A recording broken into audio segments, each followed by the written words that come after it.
Hola a todos, muy buenas noches, ¿cómo están? Por supuesto me encuentro con Tomás, Felipe, obviamente hoy día estoy con Tomás, como todos los lunes, pero parto un poquito hablando sola porque les voy a hacer unos comentarios, ¿ah? Antes de que partamos conversando. Muchas gracias por estar aquí conectados. Hola Samantha, hola Carmen, hola Edgar y hacia todos. Felipe, el otro día te contesté una tontera en relación a lo que me preguntaste a través de dónde uno debiese informarse. Te dije a través de no canales así súper alternativos. No, en realidad la verdad es que yo me informo a través de puros medios oficiales y siempre, por ejemplo, a través de la página de la Cámara de Diputados, a través de la fuente directa. Eso, te quería contar eso porque contesté puras tonteras. Así que vamos a hacer pasar a Tomás porque hoy día tenemos hartos temas para conversar. Tomás, ¿cómo estás? Oye, muchas gracias por el video de introducción, me gustó. ¿Te gustó? Sí, me gustó, lo encontré, o sea, gracias, muy amable, no tenías por qué hacerlo, pero la verdad la cosa es que lo encontré genial, muy amable. O Ay, sea, qué me bueno. sube el ego, por así decirlo, así que muy amable. Qué La bueno. bonita eres tú eres atractiva, todo el mundo me comenta eso, yo soy un cero a la izquierda, por así decirlo, y da lo mismo, pero tú lograste hacerlo como muy valioso, muy amable. Son ahí los extractos de algunos programas juntos. No, así que después lo vamos a ir alargando, va a durar así como 2 minutos y medio, voy a ir sacando más y más. Oye, Tomás, no sé si te parece que, bueno, nosotros estuvimos conversando un poquito antes de partir, pero hoy día ha estado así como trending topic, Twitter, un personaje que se llama Pedro Pool. Pedro Pool es un empresario de Osorno que se mandó un comentario, un pastelito siguiente. Ya es un empresario de Osorno, no sé si es republicano, a ver si alguien pudiera contarnos si es republicano o no, pero muy cercano a eso, y ha hecho campaña, está haciendo como campaña por el rechazo por su cuenta, etc. Y dijo, después del 4 de septiembre nos vamos a dedicar a crear grupos de resistencia en defensa de la libertad, la propiedad privada y familia.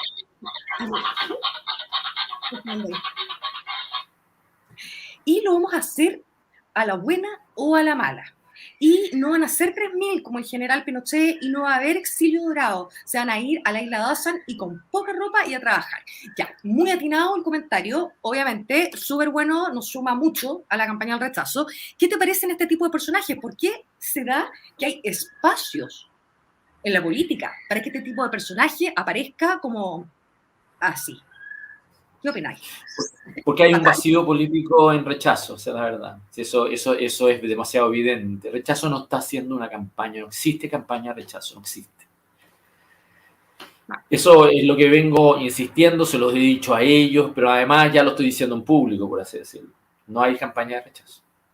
Y eso lo único que hay son estos cuatro coordinadores de la franja que se han convertido en voceros de rechazo. Bernardo Fonten en particular. Se ha convertido en vocero de rechazo. Apareció ayer en Estado Nacional, hoy día en un matinal con Montserrat Álvarez y Jaime Baza. Y además metió la pata. Entonces, cuando tú tienes un tipo que debería estar todo el día dedicado a ver investigaciones, coordinar equipos eventualmente en el territorio nacional, tratar de armar apoderados, tratar de alguna manera de generar efectivamente camiseta, tener trabajo de investigación, al mismo tiempo convertir eso en una estrategia actualmente de medios y al mismo tiempo en un relato. Tú comprenderás que una persona que haga eso no puede estar todos los días en un programa de televisión y no puede estar 2 veces al día en un programa de televisión. Esa persona no está haciendo su pega, no sirve. ¿Te fijas? Entonces, rechazo no está haciendo la pega que se tiene que tener, que logre de alguna manera traducir esto en un relato, en un mensaje y que baje las ansiedades. ¿Ya? Tu rechazo debería ser la llave y el recurso político que bajara ansiedades, que todo el mundo se acercara al rechazo con la esperanza de que al día siguiente, el día 5 de septiembre, viene un reseteo del país. Y ese reseteo del país va para mejor, porque va a producir incentivo que va a obligar a todo el mundo a cambiar disposiciones y ánimo. Y va a haber respaldo político suficiente después de que se expresa la votación, existen espaldas políticas para que los actores se comporten de tal modo de garantizar de que eso se traduzca bien. ¿Ya? Así debería ser, pero eso no es lo que está ocurriendo. No está ocurriendo. Es más, el ejemplo, yo no conozco a la persona que tú me mencionas, pero a mí lo que me llama la atención de estas personas es que yo supongo que ellos están anunciando estas cosas porque creen que van a perder, no van a ganar. O sea, si ellos sintieran que van a ganar, ¿para qué están amenazando a los demás con mandarlo como o reprimirlo o agredirlo? ¿O por qué los quieren provocar o amenazar, por así decirlo? ¿Te fijas o no? Claro. No, si estos son pocos, pero locos, ¿ah? Bueno, pero está ocurriendo, es que eso va a ocurrir, ¿eh? O sea, a ver, fíjate que Apruebo tiene su gente también. O tú me vas a decir que Elisa Loncón no hace eso, me vas a decir que Daniel Stingo no deja la embarrada. El otro día se agarraron no sé si en Panguipullo, no tengo idea, se agarraron a puñetazo actualmente. Y creo que uno sacó un cuchillo, no tengo idea, actualmente, en una conferencia de Stingo. O sea, la verdad de las cosas es que el país está muy polarizado, derecho. Y al estar muy polarizado, los actores políticos no están cumpliendo el rol de tratar de contener. No lo están haciendo. Y la verdad de las cosas es que si tú me preguntas a mí quién tiene más que perder en eso, es rechazo. ¿Ya? Porque si tú me preguntas a mí, rechazo no tiene ninguna responsabilidad, cero, en elaborar un texto constitucional. No es nuestra pega. No es nuestra pega. No es pega de rechazo elaborar una reforma, tampoco es pega de rechazo explicar cómo va a viabilizar, qué va a pasar si gana rechazo en el Congreso. No le corresponde rechazo. Pero sí le corresponde demostrar que merece ganar. Sí le corresponde proyectar confianza y seguridad en que aquí hay gente en condiciones de poder llegar y contener el país si es que eso se puede llegar a imponer. Y eso no se está haciendo.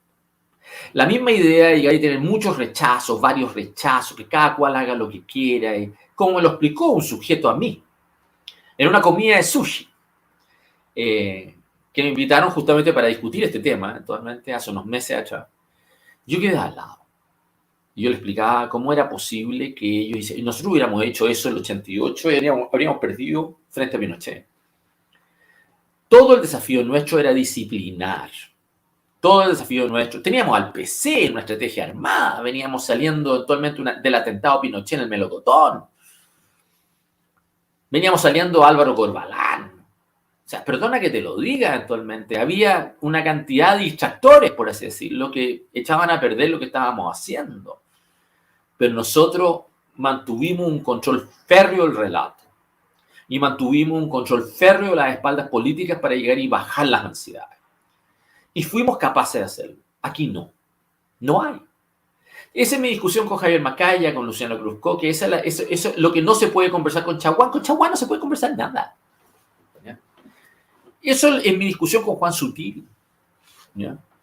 Esa es mi discusión con todos estos tipos que yo creo que realmente son unos bestias. Pero unos bestias irresponsables.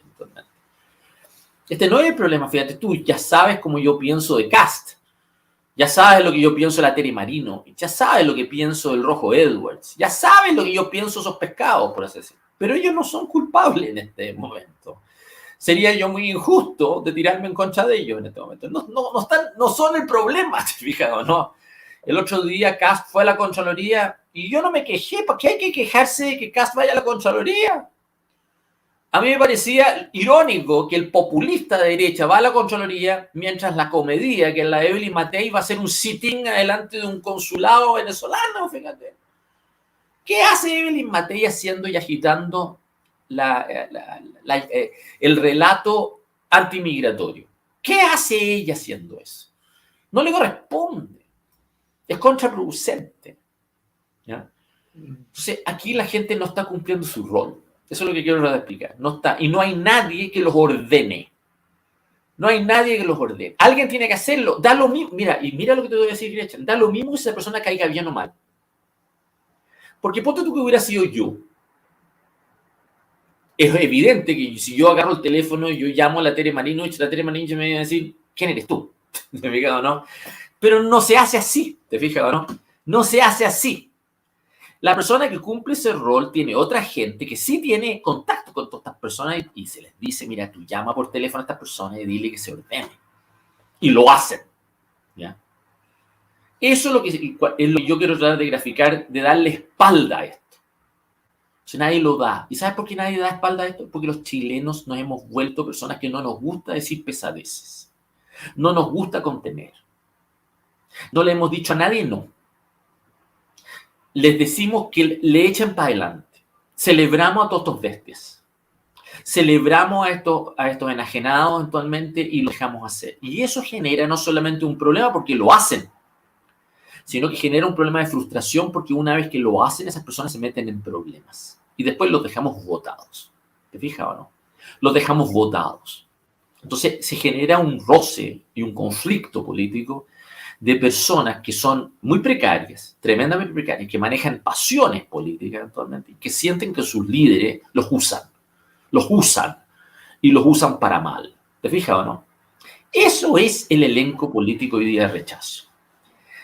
Sí. Hoy día el medio de comunicación de Cristian Bofill hizo un artículo para tratar de destacar algo que les alarmó, que era que el gobierno se dedicaba a una pauta diaria para llegar a definir qué es lo que definía Boric, cómo se hacía, qué temas se destacaban y qué temas no. Te quiero decir que cuando yo estuve en la campaña de Bachelet, el 2005, yo formé parte de un equipo pauta, porque inicialmente Bachelet me metió al equipo internacional, pero después yo no me vine mucho con Ricardo Lagos Weber, y la verdad las cosas que Bachelet entendió eso, entendió que yo no me estaba entendiendo con él. Entonces me dijo, no te preocupes, vente para acá. Y armó un equipo pauta que fue lo más entretenido que hay. Fue lo más entretenido de la campaña, te voy a decir. Y era un equipo pauta donde estábamos, yo te voy a decir el elenco completo que estábamos. Estaba Ricardo Lagos Weber, estaba Paulo Halpern, estaba Andrés Velasco, estaba Juan Carvajal, estaba la Jupi. Y habían 3 periodistas también. Que algunos de ellos, la Marta Hansen estaba ahí, y se me olvidan 2 más. ¿Ya? Y era muy entretenido. Estaba Pancho Díaz, que después fue subsecretario del Trabajo del gobierno. Y éramos todos distintos. No todos nos caíamos bien, pero era un muy buen equipo. Tú comprenderás que lo que te mencionaba era gente de primer nivel, eventualmente. Era gente muy buena, era gente de calidad. Bueno, nos reuníamos 2 veces al día. A las 8 de la mañana, tú sabes lo que es todos los días, fines de semana incluido. Todos los días a las 8 de la mañana. Yo lo pasé fantástico. A las 8 en punto había que estar en la oficina que estaba ahí en General Salvo. Y después nos reuníamos a las 6 de la tarde. ¿Ya? Y era una reunión cruda, de un poco más de 1 hora, pero por reloj, las dirigía Juan Carvajal. Y el objeto de esas reuniones era definir lo que se iba a hacer en el día. Era pautear a Bachelet como candidata y definir lo que nosotros queríamos destacar. Y definir y lo que no íbamos a destacar. Es decir, desplazábamos temas, no entrábamos en competencia con temas, y ordenábamos el naipe. Y lo ordenábamos. Y detrás de lo que estábamos haciendo nosotros, después esto se replicaba en una cantidad de otra gente. ¿Te fijas, no? Había que implementarlo. Definía lo que iba a ser la candidata en ese momento, lo que se iba a hacer, y realmente funcionó. ¿Te fijas, no? Hubo momentos súper críticos en esas reuniones de pauta.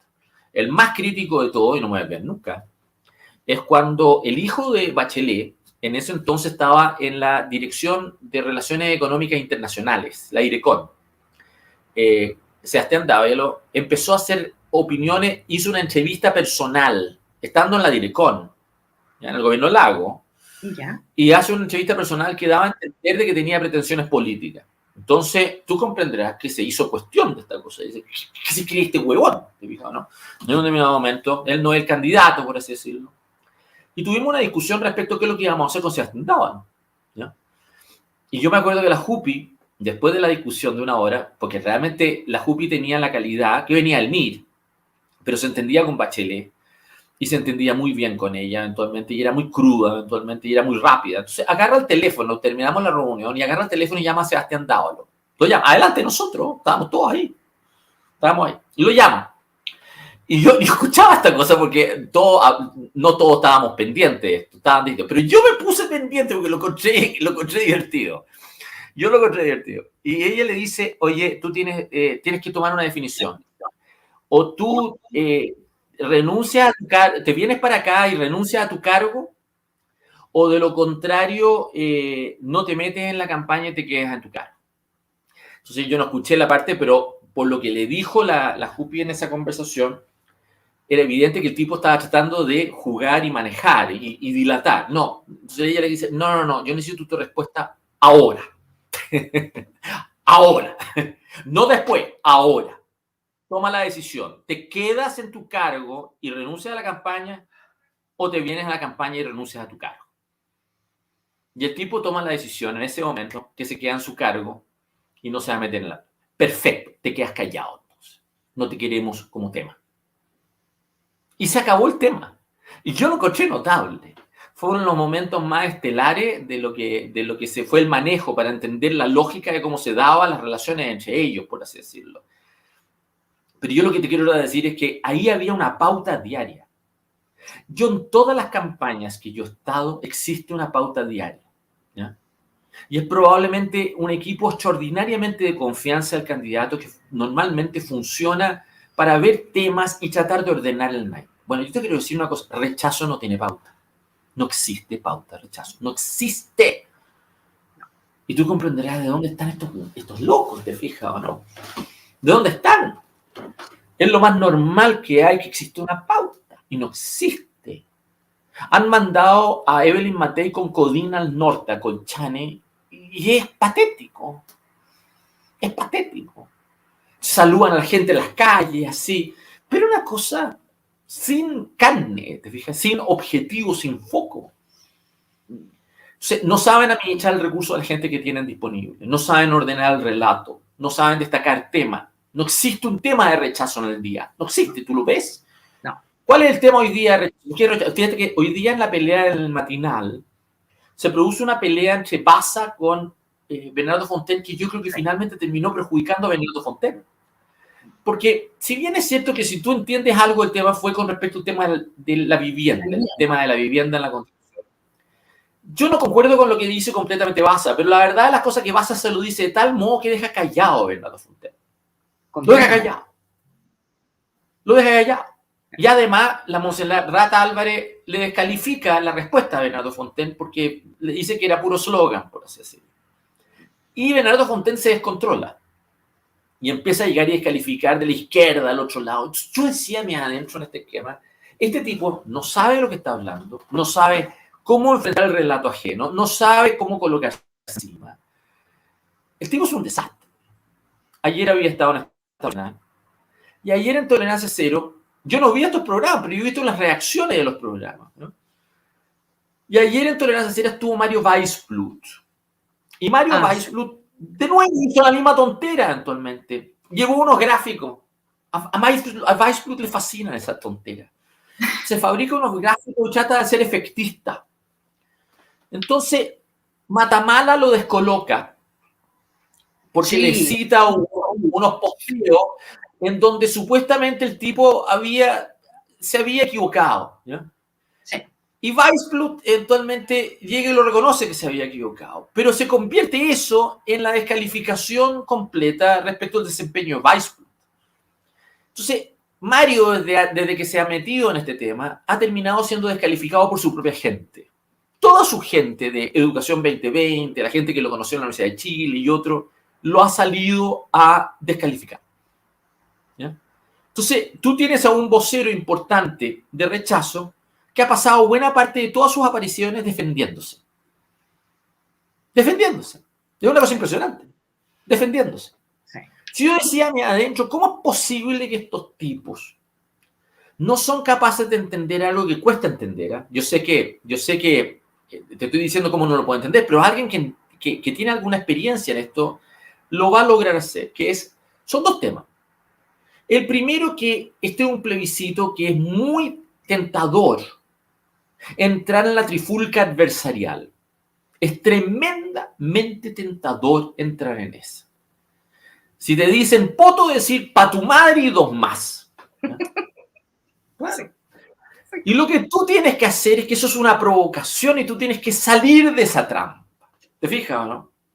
Tú no puedes entrar en esa trampa porque tienes todas las de perder en esa pelea. Todas. Tienes que colocarte encima de esa cosa. Esa es la primera cosa.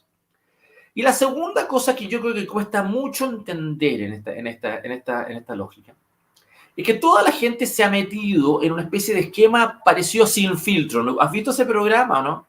Que es una lógica de gatos sacándose, rajuñándose unos a otros, por así decirlo. Es un Y show, o sea, es no un es un show, debate, es un show televisivo. O sea, yo creo que es se un entiende, show, claro. pero el problema con ese show es que la gente de rechazo está feliz con ese show porque sienten que le logran rajuñar y joder a la prueba. Y si tú ves el programa, yo creo que en parte tienen razón. A prueba nunca sale muy bien parado ese programa. Yo nunca sale bien parado de esos debates. No, se Sin los comen, embargo, se los se comen. los comen. Sí. Pero, rechazo no queda bien. Y no queda bien porque queda como un grupo de pendejos odiosos, por así decirlo. No da esperanza, no da una cosa por encima. Termina cayendo en lo mismo que cree poder ganar. Pero quedan mal. Entonces, hoy día tú estás teniendo una cosa que se iba a dar. Como estos gallos han apostado incrementos marginales, se le está estrechando el resultado. Se están aumentando los indecisos. Apruebo está haciendo una pelea cultural que no está haciendo rechazo. Mm. Entonces estos tipos se están poniendo nerviosos porque ya no tienen una percepción anticipada de triunfo. Entonces se están volviendo cada vez más odiosos. Yo estoy hablando Es de como que rechazo. y con la cosa de la percepción de triunfo tan adelantada. Fue como Bueno, muy antes. Entonces, entonces pareciera que de ahora no quedan más herramientas. O sea, ya sacaron la carta de la plurinacionalidad, ya sacaron la carta de la salud, todo lo mismo. Ya como que, ¡prum!, ya las cartas están echadas en el fondo. Entonces ahora, a ver, ¿qué?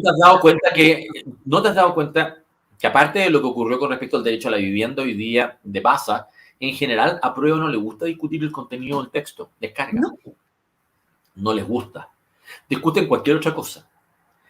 El otro día la Carola Tobá eventualmente apareció como hablando acerca de que esta constitución iba a ser una en donde los derechos sociales iban a estar mejor protegidos. Bachelet en su declaración eventualmente dice que esto se asemeja más a lo que ella sueña. sí. Pero reconoce que hay cosas del texto que no le gusta. Y la verdad, las cosas que te quiero decir, no les gusta hablar del texto. Entonces, yo lo que te quiero tratar de decir en general es que culturalmente Apruebo estás entendiendo su rol mejor que Rechazo. Rechazo no ha sido capaz de llegar y entender la fuerza cultural de las angustias que están expresadas hoy día en el país y que apelan al 75% del país. ¿Ya?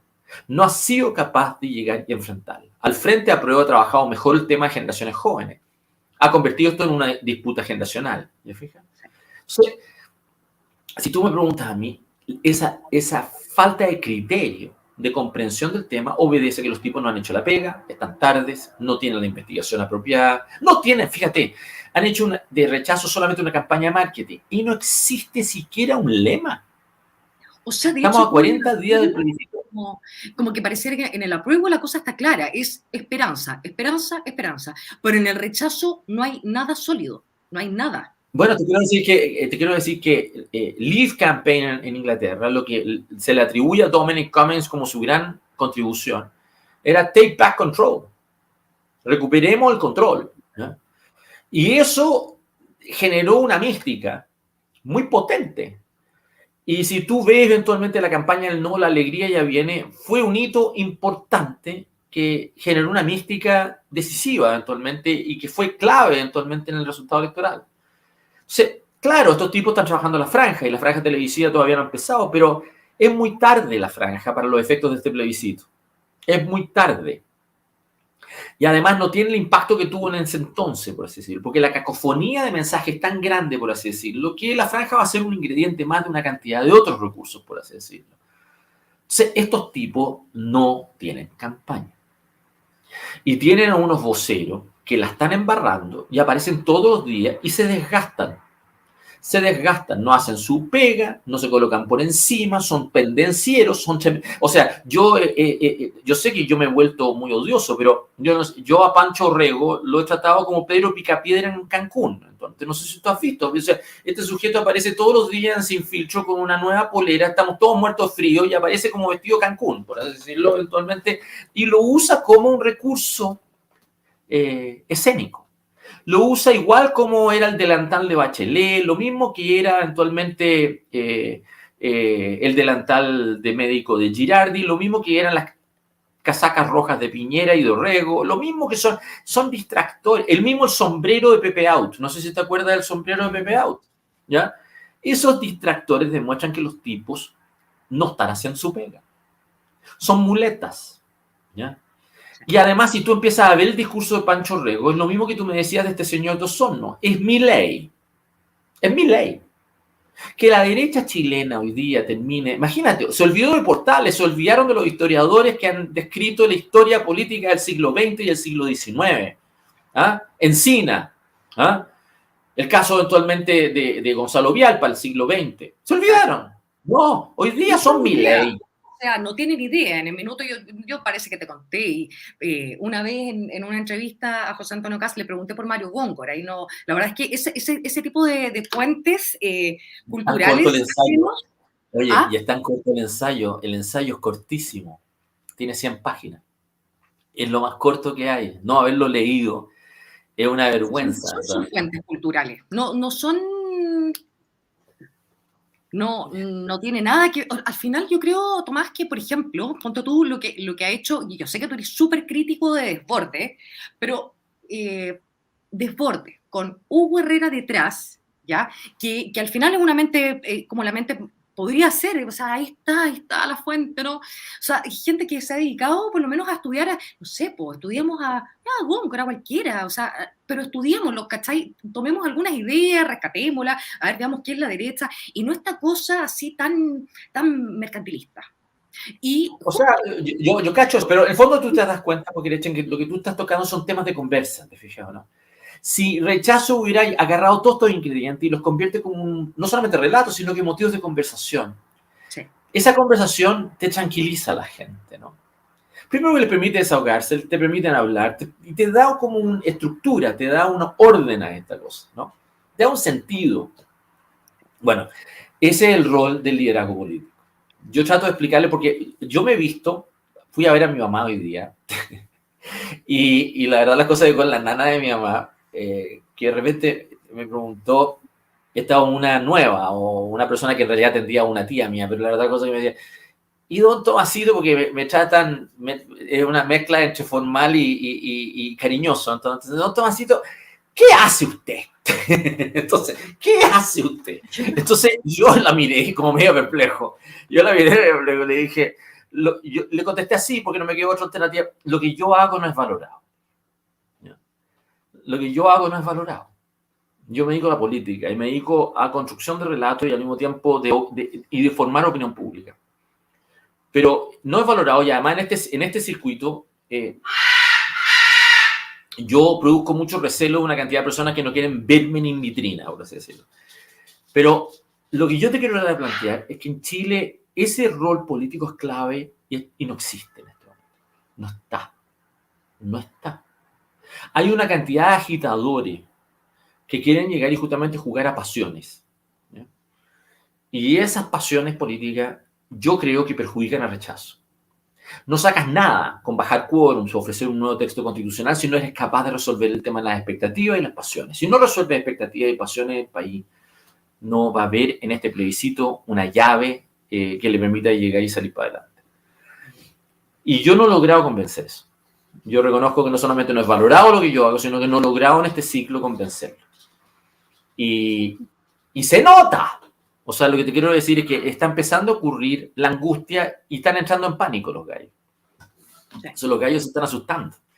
Se están asustando porque va a ocurrir dos cosas.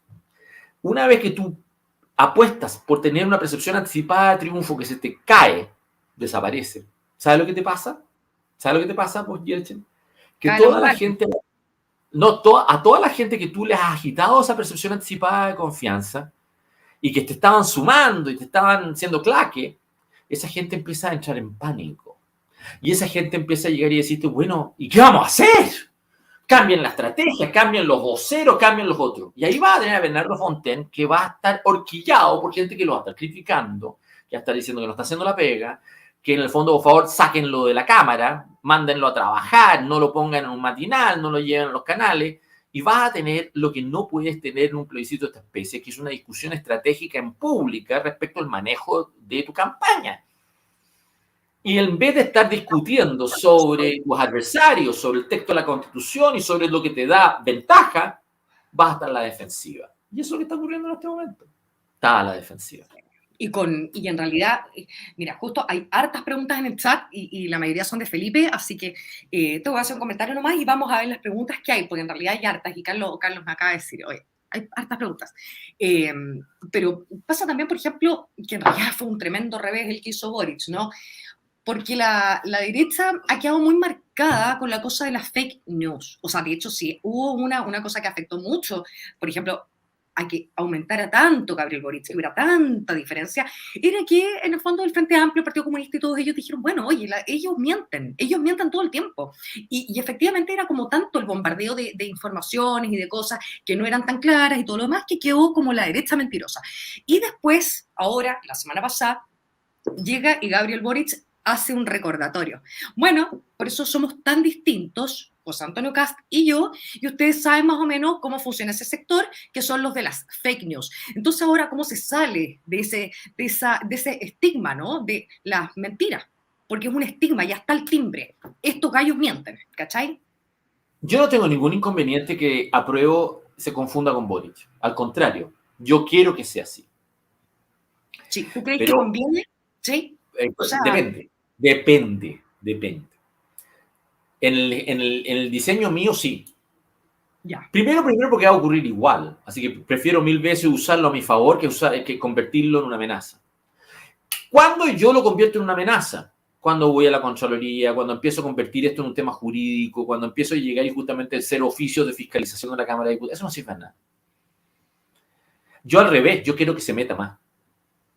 Y quiero volver eventualmente el protagonismo de Gabriel Boric en un plebiscito a su gestión. Y yo quiero llegar y convertir la impopularidad de este gobierno en un factor para votar rechazo en el plebiscito. Eso es lo que necesito hacer, estratégicamente hablando. ¿Te fijas, no? Pero para poder hacer eso,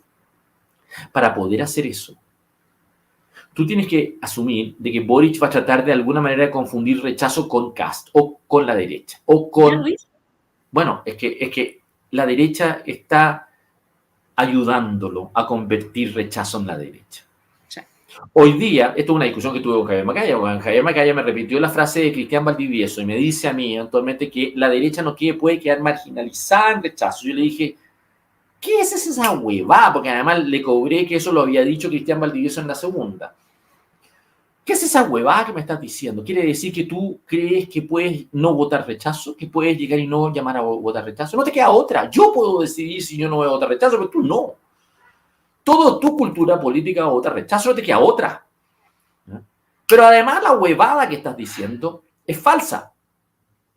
Porque la verdad de la cosa es de que tú estás insinuando que otros deben asumir el protagonismo político de esto porque ustedes no la van a hacer. Y yo lo que te quiero decir es que lo que tú estás haciendo es todo lo contrario. Tú estás monopolizando rechazo para que finalmente solamente lo domine el grupo de Sebastián Piñera. Y así ha sido. O sea, anda a ver Bernardo Fontaine, que viene del CEP, del Grupo Mate, anda a ver eventualmente Gonzalo Müller, que era lobista de Lavín y de Piñera en el plano internacional. Anda a agarrar a Jorge Solume, que fue el director de Secocu de Piñera, y anda a agarrar a Marco Antonio González, que viene de Libertad y Desarrollo. O sea, son el grupo del piñerismo duro, por así decirlo. Le falló Lagos, le falló, se desentendió de rechazo Cristian Valdivieso en un documental sobre el desencanto del proceso constituyente.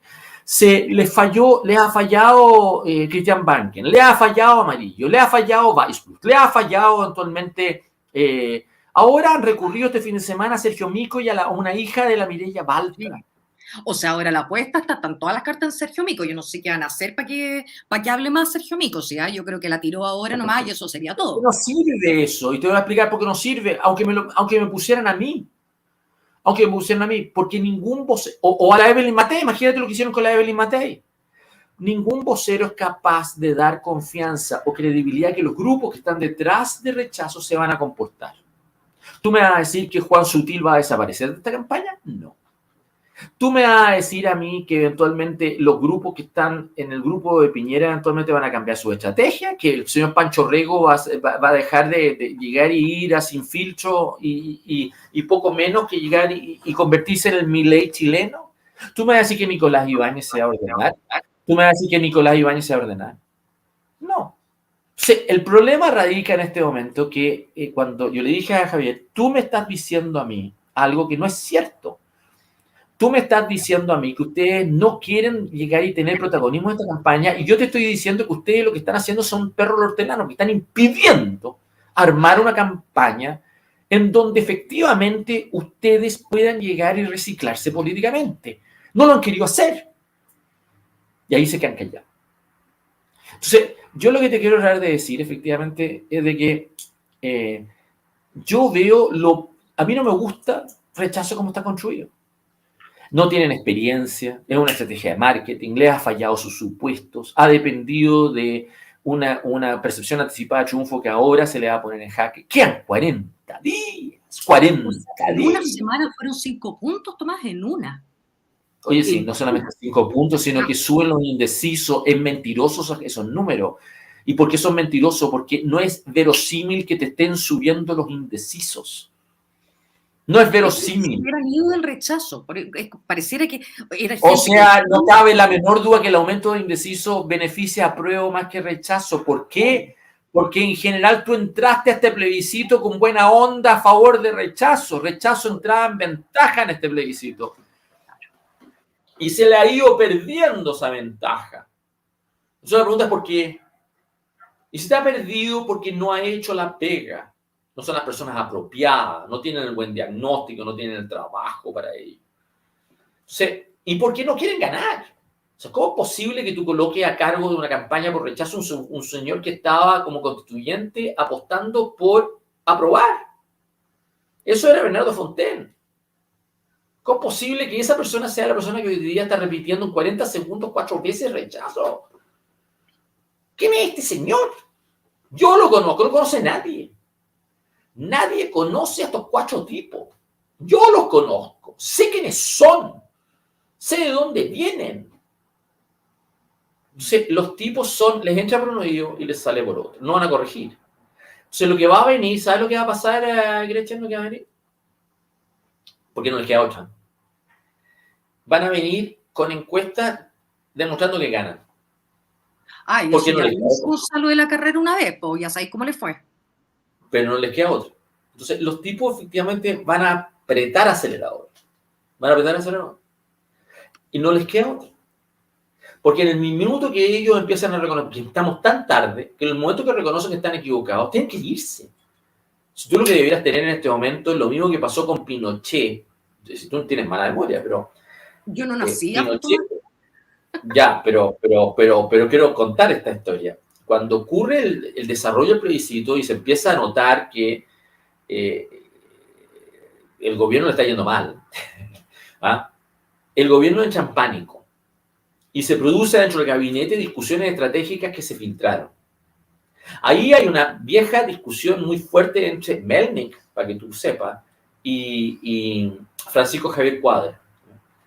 Y fue una discusión a muerte, por así decirlo. Porque habían 2 lógicas muy fuertes actualmente respecto a cómo enfrentarlo. Y esa cosa terminó jodiendo al sí y jodiendo a Pinochet porque no salieron nunca a esa disputa. Entonces, tú en peleas tan duras como estas, que son tan cortas y que de alguna manera se juegan situaciones tan dramáticas, por así decirlo, tú lo que debieras tener o cortas la cabeza de estos 4 tipos y que se van a sus casas y haces al tiro la pérdida y la corrige, o va a ocurrir lo contrario, que los tipos van a insistir, insistir, insistir. Y como estoy convencido que se trata de grupos que no quieren soltar prenda, porque son muy egoístas, imagínate, Gretchen no tiene que ver conmigo, si ni siquiera la Marcela Cubillo le han dado la visibilidad. No, para nada. ¿Por qué?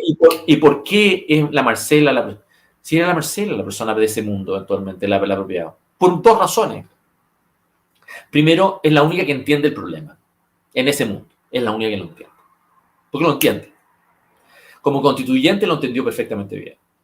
Y segundo, porque tiene suficiente formación eventualmente para relacionar eventualmente el tema jurídico, constitucional, con los otros temas políticos, sociales que efectivamente juegan. Eso no lo hace Cristian Banque, no lo hace Bernardo Fontaine, no lo hace Mario Weissbrot, no lo hace ningún otro. Ninguno. No tienen esa destreza corporal, no la tienen. No tienen, entonces se descolocan con bases, se descolocan con otras personas. Y además conocía, ¿ya? Pero no le dieron ni siquiera esa vitrina. Si no tiene que ir conmigo. Yo había propuesto un grupo eventualmente de coordinadores donde estuviera ella, donde estuviera Luciano Cruzcoque y yo. Y ese fue el diseño que propuse yo. ¿Ya? Yo propuse que efectivamente fuéramos los tres. Además, Luciano, por una razón muy simple, porque más allá de Gópoli, Luciano era senador por Santiago. ¿Y qué está haciendo hoy día? Anda a agarrar a estos tipos y no hacen nada. Nada. Son senadores. Tienen peso electoral. Tienen redes. Esas redes las podrían poner al servicio de algo. No las tienen. No las hacen. No están trabajando nada en eso. ¿Qué hace Chaguán en la quinta región que podría hacer algo? Nada. Nada. Nada. O sea, yo lo que te quiero tratar de decir, efectivamente, Gretchen, con toda sinceridad, que estos tipos realmente dan rabia por la pequeñez, por la falta de experiencia, por el hecho de que no creyeron jamás que esto iba a ser relevante, y además están saturados. ¿Ya? Están saturados. Entonces, estamos supone que esto no se va a corregir. Si tú me preguntas a mí, no se va a corregir. No se va a corregir. Al otro lado tú tienes todo el contrario, porque la figura principal es el presidente de la República, y Bachelet. Sí, o sea, son dos pesos pesados. O sea, si hay algo de ellos, es que lo que sustenta el gobierno de Boric, por lo menos me impresiona, lo que sustenta el gobierno de Boric y lo que fue con la Bachelet, es que todo el capital está puesto en ellos, en el carisma que tienen. Es que lo segundo me gustó más que lo primero. Yo no creo que eran gran cosa. Yo no creo que haber puesto a Boric y Bachelet producía un triunfo de apruebo así. Pero si tú tienes estos 8 en rechazo, sí es potente. Sí es potente. Porque al otro lado no tienes nada que lo compense. Nada. Nada. Y el problema es que tú a estas alturas debiste haber tenido mucho que te compensara. Entonces los tipos apostaron mal. No le falló Lago, Enrique Correa, le fallaron todos estos tipos. No sirven. No sirven. Y se les dijo. Se les dijo. Se les dijo. Entonces, ahora tienes el problema que no saben qué hacer. No saben qué hacer. Entonces, lo que te vas a encontrar son muchos más ejemplos como el que tú mencionaste de Osorno y otros. Van a aparecer unos locos por todos lados. Pero por todos lados. Y no hay nadie que va a poder pararse y decir y desautorizarlos. O sea, cuando nosotros estábamos en el no, Genaro cumplía ese rol. Genaro Regá realmente es un momento estelar, mucho más que después cuando fue ministro Frey y todo lo demás. No, Genaro fue realmente el momento estelar. Como persona, como político, de Genaro fue el plebiscito del no del 88. Y realmente Genaro cumplió un rol de ordenar el relato, equipo y al mismo tiempo todos los ingredientes que te acabo de llegar y decir en un determinado momento, de un modo ejemplar. Y tú llevabas a Genaro a un programa de televisión cualquiera, que eran pocos, porque estábamos vetados. Y el tipo era capaz de saber lo que quería decir, cómo colocarlo, porque a nosotros nos iban a caricaturizar y nos iban a ridiculizar. Y el tipo era capaz de salir por encima. Eso no está hoy día. No existe. Porque no lo quisieron tener. No lo quisieron tener. No lo quisieron invertir en ello. Creyeron que podían prescindir de ello. Entonces, demente. Entonces, tú tienes ahí entonces este vocero que debería estar ordenando a quién. Llamando a Juan Sutil y decir, deja embarrarla. Y tú comprenderás qué va a hacer Bernardo Fontaine llamando a Juan Sutil, deja embarrarla. Le va a decir, Juan Sutil, ¿sabes qué más? ¿Ya? Olvídate, yo te estoy pagando a ti. Yo te pongo la plata a ti, así que tú no me vas a llamar a mí para decirme yo te la estoy embarrando. Yo defino cuando hablo y cuando no hablo. ¿Ya? Entonces tú tienes unos monigotes, unos pendejos huevones en esta cosa, que no son vistos capaces de llevar esta cosa para ninguna parte.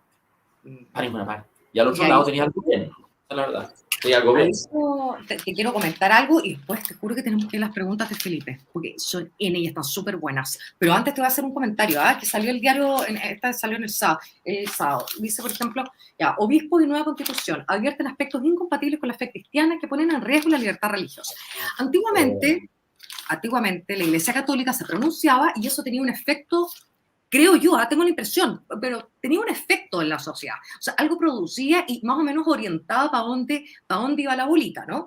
Pero que hoy salga que en la conferencia episcopal se analizó esta propuesta y llamó a votar a conciencia, dijeron que no les gustaba la propuesta por distintas cosas, pero también al mismo tiempo dijeron todo lo que sí les gustaba. Y si uno lo pesa esto así, entre lo que les gustaba y no les gustaba, son más las cosas que les gustan, indiferente que se supone que ellos están llamando de alguna forma a rechazar, no es literal, pero más o menos eso. ¿Qué peso tiene hoy en día la Iglesia Católica? O las iglesias en Esa general. declaración es miserable. Miserable, ¿verdad? Sí. Y te explico por qué, y se lo expliqué a un amigo que me llamó, que es muy ligado a la conferencia episcopal. Me llamó por teléfono y me dijo, porque yo hice 2 o 3 comentarios en público, eso me llamaron al tiro. Me llamaron al tiro por teléfono y me dijo, Tomás, ¿por qué estás criticando? Muy simple porque te estoy criticando. Porque te regalaron en bandeja la oportunidad de rechazar. El único tema que para la iglesia era relevante era el tema del aborto. Sí. Y era relevante el tema del aborto por una razón muy simple, porque no existe ninguna otra constitución que consagre un derecho al aborto. Ni siquiera los gringos consagran en sus constituciones. En la discusión que tienen ahora con la Corte Suprema, no existe. Nadie consagra un derecho al aborto. O sea, no puede ser que tú tenías a Jorge Medina cuando estaba vivo, que decía en su púlpito en Valparaíso, Rancagua, cuando era obispo de ambas diócesis, de que no se podía votar por políticos que se decían cristianos pero apoyaban el aborto. Tú no podías tener ese extremo y ahora llegar y decir que te dan una constitución donde te consagran el derecho al aborto y tú decir que poco menos que da lo mismo. No da lo mismo. Y tú debiste haber llegado y decir rechazo. Y haber dicho, ¿sabes qué más? Lo sentimos mucho, pero con este tema actualmente es imposible que nosotros aprobemos. Es imposible. Sí. Y debiste haberlo dicho así. Tan puro y simple. Habría sido la oportunidad para llegar y justamente dar una señal política importante. Te habría permitido llegar y conquistar sectores populares importantes eventualmente que habrían visto por lo menos una iglesia con carácter, con personalidad. Yo no te estoy diciendo que la declaración habría tenido que condenar a nadie. Yo no estoy diciendo que en la declaración habría tenido que llegar y justamente poco menos que haber dicho que se iban a condenar y iban a ir al infierno toda la gente. No. Sino que decir que nosotros no estamos en condición de aprobar esta cosa y vamos a rechazar. ¿No? ¿No? No. Es lo único que tenías que hacer. Hicieron un listado de todo lo que les gustaba. Bueno, nos gustan los derechos sociales, nos gusta No, pero para. No, no. es que el listado, es que yo te voy a decir el listado, que el listado no tiene que pie ni cabeza, porque los 3 temas que les llamó la atención son el aborto, la plurinacionalidad y el tema de la educación particular subvencionada. Te voy a decir, el modelo de educación particular subvencionada viene de Lagos. Es una cosa reciente. Tú no lo puedes, o sea, en la ENU, cuando se discute con Allende el tema de la ENU, la iglesia hizo cuestión de la ENU. ¿Te fijas o no? Hizo cuestión de la ENU y dijo, ¿sabes qué más? No, señor. ¿Ya? Porque tenía que ver con el hecho de que la iglesia dependía mucho eventualmente de lo que había sido su rol cultural y informativo en colegios, por así decirlo. Pero llegar y comprarse de que el tema casus belli es la educación particular subvencionada, significa que estás hablando de una educación particular financiada con fondos públicos. Eso es muy discutible en el mundo, te voy a decir. En el mundo, no solamente en Chile, en el mundo. O sea que la iglesia coloque a la par plurinacionalidad, aborto y educación particular subvencionada. Tú dices, estos huevones están locos. Tú dices, estos huevos están locos. Sí. Están locos. 9 páginas. Tanto como el documento estratégico que yo le presenté a Javier Macaya y a Luciano Sucroscoque. 9 páginas. Si yo decía, mira, este ladrillo que no sirve a nada. Para lo único que sirve ese ladrillo, en el fondo, para todo lo contrario de lo que insinúa, para aprobar. Porque le da la posibilidad a católicos eventualmente de llegar y decir, la iglesia me permite aprobar. La iglesia escribió ese documento, ese ladrillo, lo escribió porque el grueso de las personas que son responsables de ese documento temen que apruebo va a ganar. Si tú ves el metalenguaje que hay adentro, es que no se atreven a llamar a rechazo justamente porque le tienen temor a que su feligresía va a aprobar. Esa es la verdad. Esa es la verdad. O sea, yo lo que te quiero decir con toda sinceridad, esa declaración me pateó en la guata. Sí, sí. Realmente, ¿sabes que yo buscaba en el papelito? A ver, ¿y dónde dice? ¿En qué minuto dicen acá? ¿En qué minuto llaman a rechazar? Nada, nada, No, una cosa no se atreven. fría, Y es más, tú sabes, como parte de esa, no, como parte de la carta, en el primer párrafo, parte diciendo que esta constitución no ha contado con buen respaldo. Llega y dice que ha sido muy conflictiva. ¿Ah? Ha sido muy conflictiva. Y tiene razón, sí, po, pero tendría pero que no haber es llamado, herramienta suficiente, no es. pero tendría que haber llamado a votar rechazo y no se atrevió. No. Y no se atrevió. Y esa cosa es la típica actitud maricón sonriente de sacar la castaña con la mano al gato que está detrás de rechazo. De lo que hace Javier Macaya, decirme, ¿sabes qué más? Esto son los otros los que tienen que hacer la pega. Tú tienes que dar liderazgo en Chile. Tienes que dar claridad. Tienes que convertir este plebiscito en una oportunidad para un reseteo del país. Cambiar sus motivaciones, ánimo. Así no lo vas a lograr. Como lo están haciendo, no lo vas a lograr. Es la verdad. Oye, incluso te han pedido que mande pesos, ¿ah? Edgar, que siempre está. A ver, mira, hay hartas. Déjame buscar porque se me han ido perdiendo. Ay, a ver, vamos para el principio, ¿ya? Para que aprovechemos el tiempo en contestar estas cositas. Dice, si las encuentro, por supuesto. Oh, que estoy lenteja. Acá. Tomás, ¿cómo se justifica la mala estrategia al rechazo por parte de Podemos Más? Específicamente por Macaya. ¿Qué cálculos políticos crees que están haciendo post plebiscito si gana el apruebo? ¿Qué pasa post plebiscito si gana el apruebo? A ¿Lo del ver, rechazo se hace bolita? déjame decirte, yo no creo que en esto hay un solo culpable. Ya. Son grupos. Y el grupo, yo lo he graficado en Piñera. Javier Macaya, Luciano Cruzcoque, Chaguán, son muy dependientes de Sebastián Piñera. Juan Sutil, lo mismo de Jaime Mañalich. Si yo te pudiera meter a otras personas, yo te podría meter ahí efectivamente a ¿cómo se llama este? Estoy mal de la cabeza, actualmente, el que es el financista de la clínica Las Condes, actualmente, que es muy amigo de Piñera, actualmente, y que Andrés Navarro, entonces, tú agarras a Andrés Navarro, agarras a Jaime Mañalich, agarras a una serie de otros gallos más, actualmente, y pones a Gonzalo Blume en la canturriara, actualmente. Bueno, convirtamos rechazo en la pelea de la clínica Las Condes. Convirtamos la disputa en la clínica Las Condes. Eso es lo que es.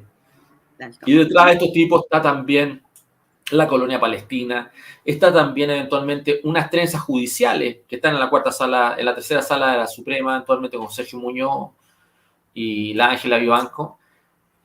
Ahí tienes además efectivamente grupos en la masonería.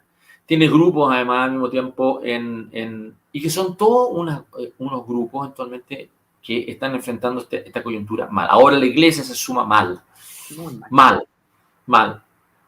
Todos esos grupos juntos, si hubieran tenido claridad conceptual de hacer esto, ganan. No tengo ninguna duda de eso. Pero no son capaces. No tienen ni la lógica ni la visión, y al revés. Están con un pie afuera y dentro del país. Creen que pueden llegar y justamente hacer esta campaña actualmente desde Miami, desde California, y yo esa cosa creo que no es posible. No es posible, para nada. Oye, es que acá hay una pregunta de Matías. Y dice, ¿en qué etapa del Titanic estamos, don Tomás? 1. En el momento en que el capitán se hace tecito y manda a los vigías. 2. En el momento en que avistan el iceberg. 3. Frente al iceberg sin posibilidades. ¿Sabes lo que pasa? Yo le digo a amigos míos que yo le hablo, yo critiqué a Sebastián Edwards el otro día, que hizo un podcast desde California diciéndonos cómo debemos votar en Chile. Y me dio rabia. Porque yo le hablo a aquellas personas que no tienen otro país que Chile. No tienen posibilidad de irse a otra parte. Nosotros estamos aquí, cualquiera sea el resultado, y vamos a tener que soportar las consecuencias de este plebiscito, cualquiera sea lo que ocurra. No nos sirve decir, yo me voy a Miami, me voy a otro país.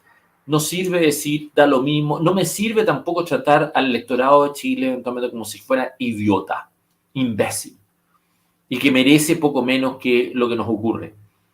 Al revés. Yo creo que mi labor y la que todos los que para poder hacer algo, tenemos que llegar y comprometernos con el destino de Chile.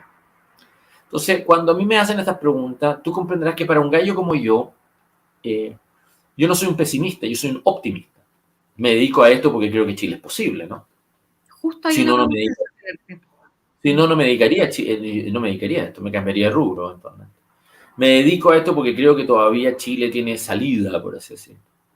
Pero se hace cada vez más difícil y es probable que la salida no va a ser con este plebiscito. O sea, eso se lo dije a Javier Macaya, le dije, lo que tú estás haciendo y convirtiendo el rechazo en lo que no es, te va a hacer que tú no vas a controlar, aunque tú ganaras, aunque ganara el rechazo, tú no controlas lo que ocurre después del 5 de octubre. Al bajar los umbrales del plebiscito, de reformas constitucionales, estás desplazando el área de interés que va a tener el gobierno para negociar no contigo, sino que con los republicanos, o Rojo de Edwards, o cualquier otro disco, lo que les salga barato, o el Partido Parisi, o lo que sea. O sea, yo lo que quiero tratar de decirte, Gretchen, en este momento, es de que vamos a seguir sufriendo una fragmentación política, vamos a tener una derecha que va a sufrir fugas políticas de parte de un populismo fanatizado tipo Cast y un populismo tipo Parisi, por así decirlo.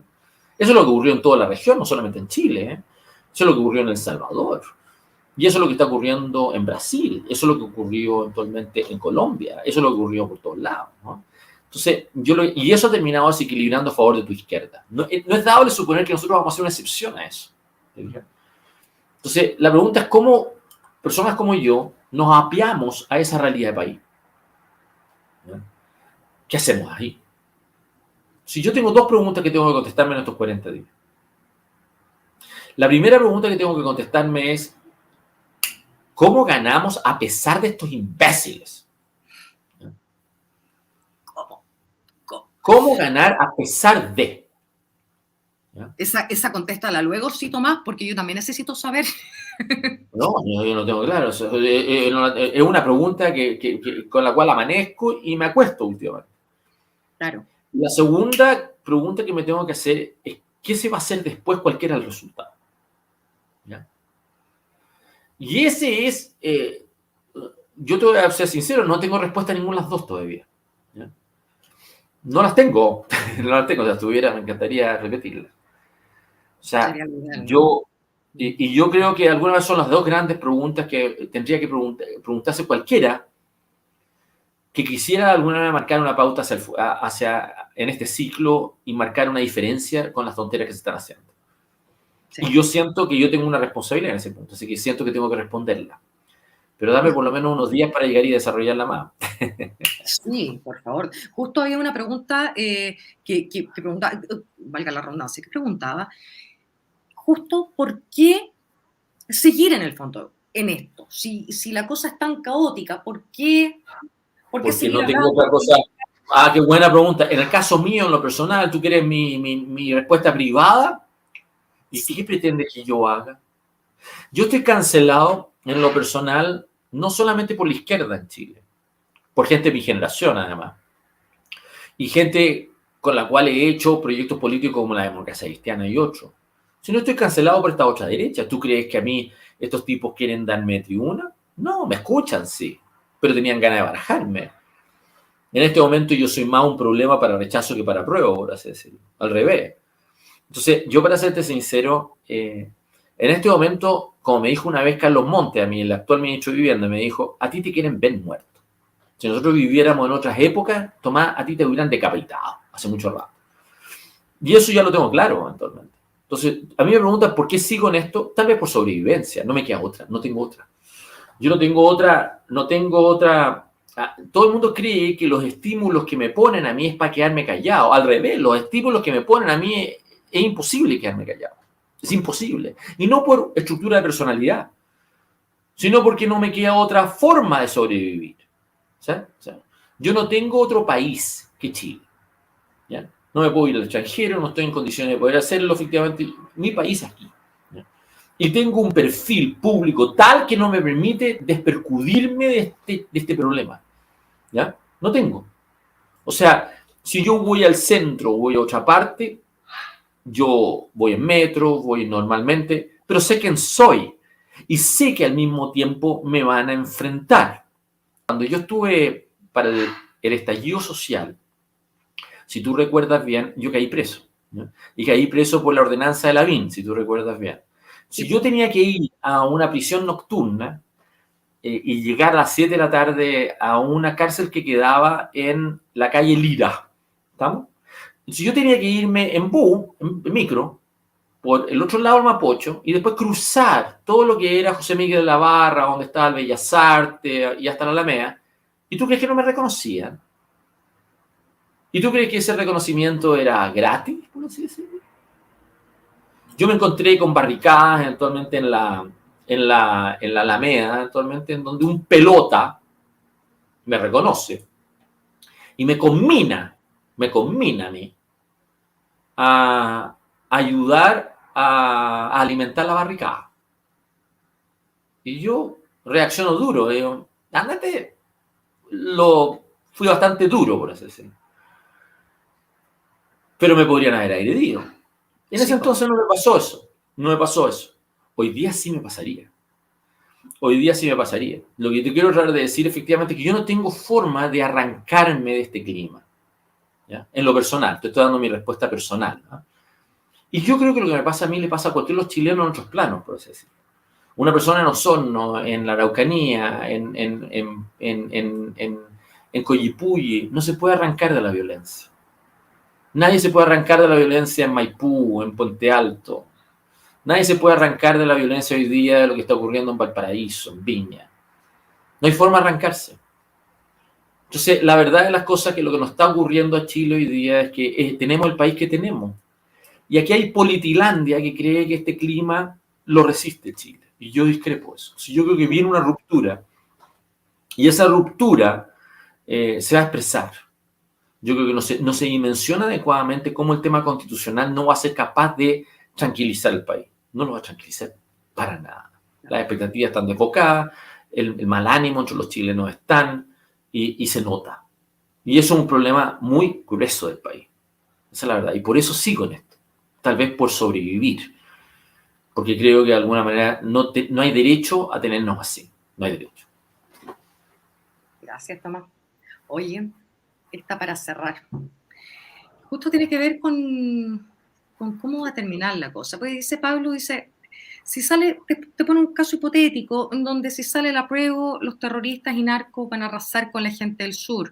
No se limitará a la Araucanía. En el norte están reivindicando sectores de Ayitas. Hueles con esto que dice Pablo, pero además con todo lo demás. ¿Tú hueles posibilidades de una guerra civil? Sí, a la chilena. Ya. Y yo ya la tenemos. La violencia va a aumentar.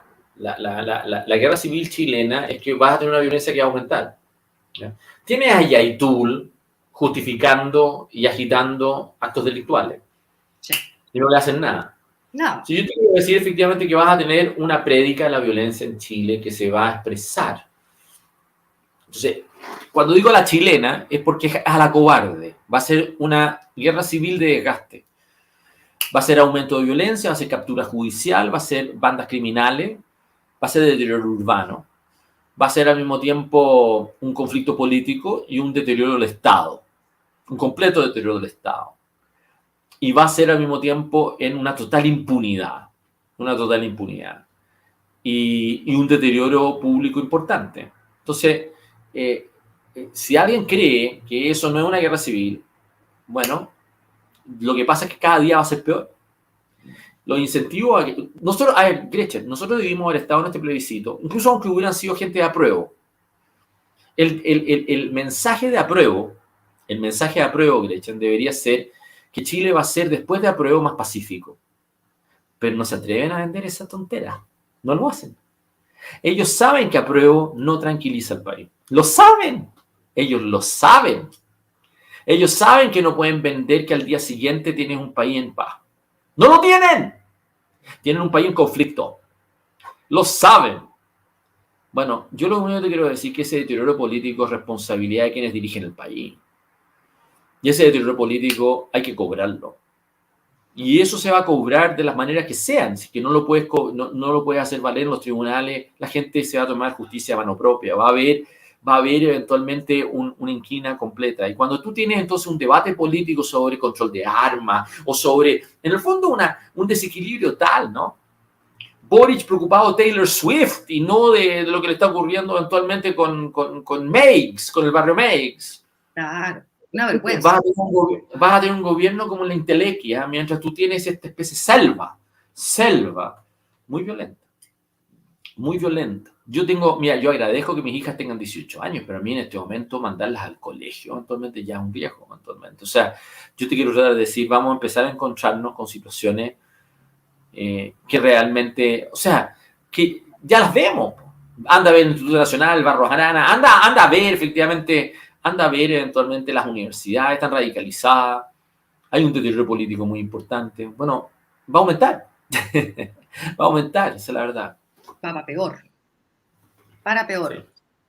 Oye, mira, después de 2 ahora sí que te suelto, pero dice, Afranoga, toda encuesta tiene algo de cocina, unas para desestabilizar el voto, otras para movilizar o bajar la intención de voto. CADEM, en mi opinión, dice, está haciendo un doble juego. ¿Qué opinas tú? Yo creo que tiene razón esa persona, por eso yo no le hago caso a la... Este plebiscito debimos haberlo enfrentado creyendo que lo podíamos perder. Y de esa manera elaborar una estrategia electoral. O sea, desmentalizarte de una percepción anticipada de triunfo. Así hicimos el plebiscito del no. Nosotros no trabajamos con CADEM en el plebiscito del no. Todos los tipos, además, uno de los socios de CADEM es Ricardo Solari. Ricardo Solari no estuvo así un rol de esta naturaleza en el no en el año 88. Al contrario, ni siquiera estuvo en la campaña del no. Estuvo ahí en equipos territoriales. ¿Ah? Como el gallo de Osorno, que me estás diciendo. Pero no estuvo en el equipo eventualmente estratégico, eventualmente no estuvo. Entonces, yo lo que te quiero decir, efectivamente, cuando yo veo este juego, es un juego muy artificial. Y es un juego de gente que quiere conservar su negocio. En el caso de Roberto es evidente, porque hoy día depende del Estado, ¿no? Lo contrata el Ministerio de Hacienda. Pero no solamente él. Pepe Out recorre oficinas de abogados para llegar y vender sus conferencias, por así decirlo, y su monología. Y tú tienes así una serie de otros de menor envergadura, Mauricio Morales, Cristian Valdivieso, te puedo dar la lista completa de estos tipos. Son los spin doctors de esta tontera. Y le está fallando. ¿No? Si esta curva funcionaba en la medida que iba solamente en una dirección, para arriba, rechazo para arriba. Pero no es así, funciona así. Funciona así. Se empieza a estrechar los márgenes, porque los otros gallos también saben jugar ese juego, por así decirlo. Sí, entonces, yo creo que lo que hay que hacer es Lincoln. Yo lo vendo en todas partes. Es Lincoln. O sea, esto es un estado parecido a lo que tuvo Estados Unidos cuando tuvieron la división de los estados que se le querían retirar de la Unión. Y Lincoln, la elección de Lincoln fabricó la guerra civil. Porque con la sola elección se produjo la salida de los otros. Y ahí se desplegaron tropas. ¿Ya? Pues yo creo que Chile va a tener algo parecido a eso. Va a tener eventualmente un conflicto de requerir un liderazgo parecido al de Lincoln eventualmente para recontener. No lo tienes. No esperes que Roberto Isaacson te fabrique ese liderazgo. No esperes que Javier Macaya te fabrique. No esperes que Chaguán te fabrique ese liderazgo. No esperes que Piñera te fabrique ese liderazgo. No esperes que Lagos te fabrique ese liderazgo. No esperes. No dependas de la hija de Mireya Baltra para ese liderazgo. No, esa cosa va a requerir otro tipo de impronta, por así decirlo. Otra moral, otra visión. Esa es la verdad. Y la última, acá. Después de que termine el proceso constitucional, ya sea que gane el apruebo o rechazo, y los procesos siguientes hasta que termine el tema, ¿cuál va a ser el siguiente blanco al que van a apuntar? Yo creo que cualquiera sea el resultado, Chile necesita otro gobierno. Yo por eso era partidario de hacer valer el artículo 138 de la Constitución, pero no lo quisieron hacer la derecha. Sí. Entonces, la verdad, la cosa es que el problema que tú tienes es que después de este plebiscito, cualquiera sea el resultado, tienes 3 años más de este gobierno. Esa es la verdad. Claro. Con una izquierda inorgánica y dominada por el PC. Entonces vas a tener conflicto. Claro. Esto es un país que le va a costar de alguna manera llegar a enfrentar los próximos 3 años. Y yo por eso creo que no es sostenible. Entonces, ese ejercicio el que realmente es el que entramos ahora. Y las personas que están en la escena pública hoy día no sirven para ese ejercicio. No sirven. No sirven. Porque hay mucha fragmentación. Y la fragmentación, o sea, entendamos lo que está ocurriendo en El Salvador, en Nicaragua, entendamos lo que está ocurriendo en Colombia, en Perú, entendamos lo que está ocurriendo en Brasil incluso. No hay grupos que puedan llegar y amojonar y contener la expresión política del deterioro que tienen esos países. No hay. Bolivia, Ecuador, no hay, no existe. México, no existe. Entonces lo que te quiero decir es que estamos disparando al pie. Entonces, eso se va a demostrar, se va a ver. Eso es lo que tenemos que de alguna manera enfrentar. Oye, Tomás, si hubiera otra convención, ¿tú irías de candidato? No, yo pretendo ser candidato presidencial. Ya. Yo creo que Chile necesita otro gobierno, no necesita esta tontera actualmente. No, ¿qué? ¿Para convertirme en Bernardo Fontaine? No. Alguna vez a la Marcela Cubillo me dijo que le cargaba esta convención. Así le dije, mira, tú me hubieras preguntado a mí antes de correr, yo te hubiera sugerido no correr a la convención. Y la verdad, las cosas que no había nada que hacer en esa convención. Nada. Nada. Salvo darte cuenta que ibas a rechazar. Así que, por lo tanto, generarte las condiciones para tener título para rechazar. Pero no ir a entenderse con la tía Pikachu, ir a jugar ahí a comerte una negrita como la Tere Marino, no, por favor, ir a hablar con la Lisa Loncón. No. Entonces, yo te digo, no tengo ninguna intención. Por eso no creo en estas convenciones. No necesitamos hacer una convención constitucional para reformar la Constitución. La reformamos en 30 años. Son las mediaciones chilenas las relevantes, no estos Big Bangs. Yo no creo en el Big Bang, no creo en las hojas en blanco, no creo en hacer una constitución en 6 meses. Se lo dije a Javier Macaya eso. Tú no vas a lograr en 6 meses ofrecer una nueva constitución a los chilenos. No lo vas a lograr, ni con quórum más bajo, lo que sea. No lo vas a lograr. Porque si lo hubieras logrado, lo hubiéramos logrado antes. ¿Por qué no lo vas a lograr ahora? Entonces no vengas tú a vender lo que no has hecho. No lo quieren entender. Oye, en todo caso, Tomás dice Ramón que Gretchen ministra del Interior de Tomás. Sí, pues eso, yo te quiero decir, y más que eso, te voy a decir, porque la verdad, cosas que, mucho más que eso. A mí yo creo que esta dupla, tú y yo, efectivamente funciona. Y no solamente funciona, sino que además, efectivamente, es entretenida. Mañana vamos a tener un programa de televisión juntos, así que por lo tanto, eso es una cosa que yo fomento, por así decirlo. Así que cuento con ello. Mañana sí, de hecho mañana sorpresa, vamos a estar en El Disidente, vamos a estar juntos, así que invitarlos también a que mañana vean El Disidente, en BTR, a través por el canal Vive y en el canal de YouTube. ¿A qué hora se ve ese programa? ¿A qué hora se ve? A las 11 de la noche, es un late. ¿Ya? Bueno, vamos a verlo también. Así que los dejamos invitados a todos. Mañana también los espero a las 10, porque como me preguntaba Felipe recién, que o va a estar la Rosario Moreno o vamos a hacer la previa del diciembre. Así que eso, nos vemos mañana, cariños a todos y nos vemos mañana, pues Tomás. Dicho, te mando un grande, que les va bien, ¿eh? Chao. Chao, chao, chao.